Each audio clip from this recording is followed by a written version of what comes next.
Thanks for tuning in to another episode of What's Up with Wendy's podcast. Today, Chef Nick Wallace raises awareness of food insecurity and discussions on how people can help in their communities. You won't want to miss this with Chef and Mississippi's first Food Network Chopped champion. Thanks for tuning in. Gifted, talented, and inspired by nature, nationally recognized chef Nick Wallace is joining me today for this podcast, voted Best of Jackson's 2020, Best Chef of Jackson's Free Press, one of 2017 Best Chef America. I could go on and on. He's joining me to talk about raising awareness of food insecurity and discuss how people can help their communities. Welcome to my podcast, Nick Wallace. Hey, good morning. Thanks for having me. Thanks for being here. I can just say that the statistics, according to Feed America, are staggering. It's crazy. Even in the world's greatest food-producing nation, children and adults face poverty and hunger in every country across America. These statistics are really alarming. They are. And when you really look at that word, food insecurity, when you really focus on that lack of access to getting affordable, healthy food, it's definitely a global challenge, but it impacts millions of adults and kids. When I was reading the statistics, I just want to say some of them. In 2018, more than 37 million people struggled with hunger in the United States, including more than 11 million children. A household that is food insecure has limited or uncertain access to enough food to support a healthy life. Children are more likely to face food insecurity than any other group in the United States. Now, this word food insecurity is not really talked about a lot, Nick. It's not, and it needs to be focused on a lot more because, it stems to food deserts, food swamps. We have so many areas in Jackson, Mississippi that have those challenges, limited grocery stores. We don't have enough grocery stores. They don't have the right quality products. I think every grocery store should have produce. Should be the first place that you'd be able to go in the store before you go anywhere. It's crazy. What can we do to educate communities about proper nutrition and about food insecurity? I think the one thing you can do is just focus on your community. Get very knowledgeable about food insecurity. And then, too, the one good thing you can do, which is the right thing, is get involved with Dole. You can go to this website, bit.ly/Dole Sunshine, and you can nominate your city. The one good thing is we're all been ambassadors, Yep. Especially if you believe in your community and believing in the next generation. That's all we got to do. But the one good thing I love about Dole is Dole has a promise.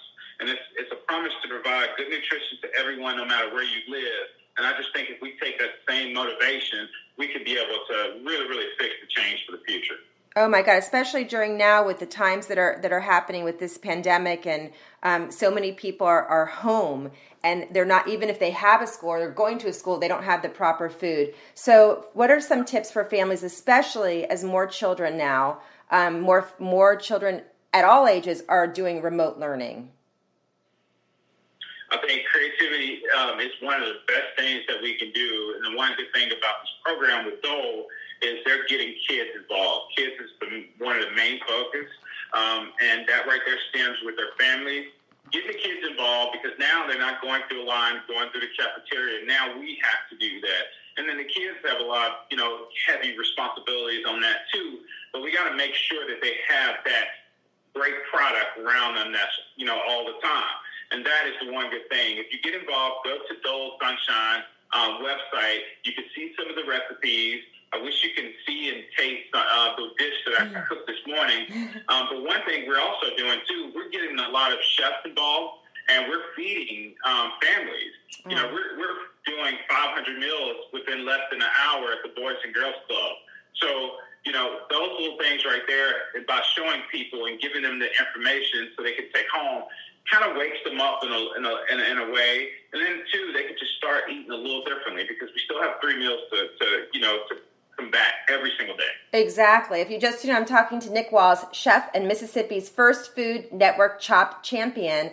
We're talking about raising awareness for food insecurity and discussions on how people can help in their communities. What are some simple, healthy dishes that people can make at home that you can share with us? So I'm going to share the one that I cooked this morning, and I took carrots. We have always loved carrots for breakfast, lunch, dinner, but I just sauteed some heirloom carrots, and they're the really petite ones, and I sauteed them with Dole peaches and Dole mangoes, and I finished it with a harissa sauce, which you can buy it. You don't have to make it. And I topped it with some pickled green onions. You can make chicken parmesan. You can make a lot of pastas that has a vegetable and green focus. And you can add, pineapple juice. You can finish them with tomato sauce. It's a lot of creative ways that we could do it. We don't have to always focus just to have, meat all the time, because that's not the only protein. But two, fruits and vegetables should start off all of our days. I totally agree with you, and I love that you're doing this, I have to say, because you don't really hear this word a lot, and with the statistics that are so alarming, it's so important to do this. How did you first get involved with food and the love of cooking? How I got started was my grandmother. I grew up on a farm in Edwards, Mississippi, just west of Jackson, so I was already taught how to live like that rooted lifestyle. And then I got two firm grandmothers that doesn't play. They try to stick to what's right. And then they love eating good. They love fresh products. But two, they love growing and nurturing their grounds that surround their home. So that's pretty much what gave me my motivation. And now from Edwards to Jackson now, I have a responsibility that I'm taking on my own. So I actively go into schools. I actively, meet people where they are, just to at least just talk. But I love cooking for people, showing them, like, grocery stores is not the same for me no more. I can go in the grocery store and think I'm going to leave in 10 minutes, and I'm there for an hour, because I'm talking to families and all about different recipes about what you can do at home to be creative. That's so great. I'm sure everyone loves to see you and loves to hear about it, and this is so helpful to so many people, because it really is simple things that you can do.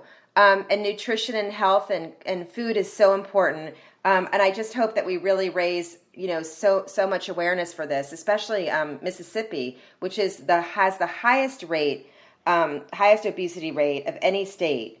It's crazy. It is, and it's very critical to getting our government leaders, community leaders, all these large companies involved to take action. It's time to step up, get involved, and just take that necessary, point just to go ahead and meet people where they are, just for change. The food insecurity is real. It is real. Chef and Mississippi's first Food Network Chop champion, Nick Wallace. Any last minute thoughts, Nick? And thank you for doing this. How have you guys been doing during the pandemic? It's just like everybody. I think, what my grandmother said was, this is the first time we're all affected, as one. Like, yes. We're all as one.